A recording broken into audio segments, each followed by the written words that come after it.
آج ہم اپنی ویڈیو کا آغاز کریں گے تاریخ کے ایک ایسے واقعے سے جو انسان کو ہلا کر رکھ دیتا ہے، اس عظیم ہستی کے حوالے سے جس نے علم اور صبر کی ایسی مثال قائم کی جو رہتی دنیا تک یاد رکھی جائے گی۔ رات کے آخری پہر جب ساری دنیا نیند کی وادیوں میں گم ہوتی ہے تو کچھ دل اللہ کے سامنے روتے ہیں، کچھ لب ذکر کرتے ہیں۔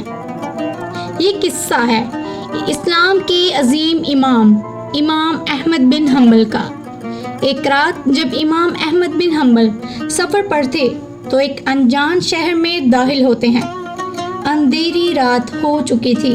افسردگی کی بات یہ تھی کہ وہاں انہیں کوئی بھی پہچاننے والا نہ تھا۔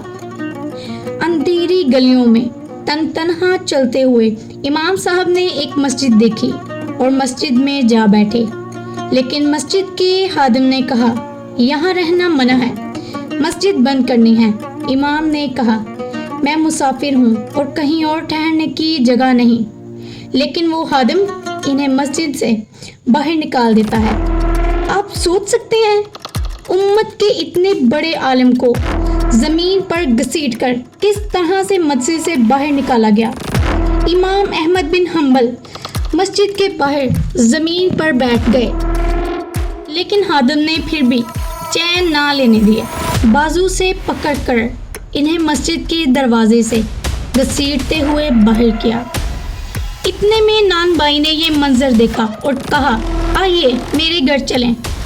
امام نان بھائی کے ہاں چلے گئے۔ جب رات کو امام نے دیکھا تو وہ حیران رہ گئے۔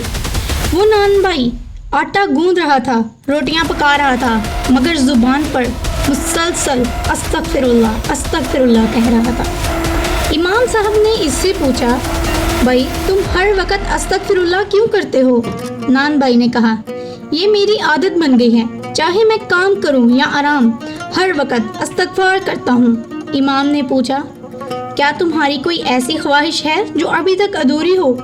نان بھائی نے کہا اللہ تعالیٰ نے میری ہر خواہش پوری کی سوائے ایک کے۔ امام احمد نے پوچھا وہ کون سی خواہش ہے؟ نان بھائی نے کہا میں نے اللہ تعالیٰ سے دعا کی ہے کہ میری ملاقات امام احمد بن حنبل سے ہو جائے۔ امام احمد بن حنبل کی آنکھوں سے یہ سن کر آنسو جاری ہو گئے اور فرمایا دیکھو اللہ تعالیٰ نے کیسے تمہاری خواہش پوری کی، امام احمد بن حنبل کو گھسیٹ کر تیرے دروازے تک پہنچا دیا۔ دیکھ لیجیے استغفار کی برکت۔ نان بھائی نے جس امام سے ملنے کی دعا کی اللہ تعالیٰ نے وہ امام اس کے در پر بھیج دیا۔ کبھی بھی استغفار کو معمولی نہ سمجھیں، یہ بندے اور اس کے رب کے درمیان محبت کا ایک عظیم دروازہ ہے۔ اگر آپ بھی چاہتے ہیں کہ آپ کی خواہش کو اللہ تعالیٰ بالکل اسی طرح گھسیٹتا ہوا آپ کے در پر لے کر آئے تو آئیے ہم سب بھی دل سے کہیں استغفر اللہ ربی من کل ذنب واتوب الیہ۔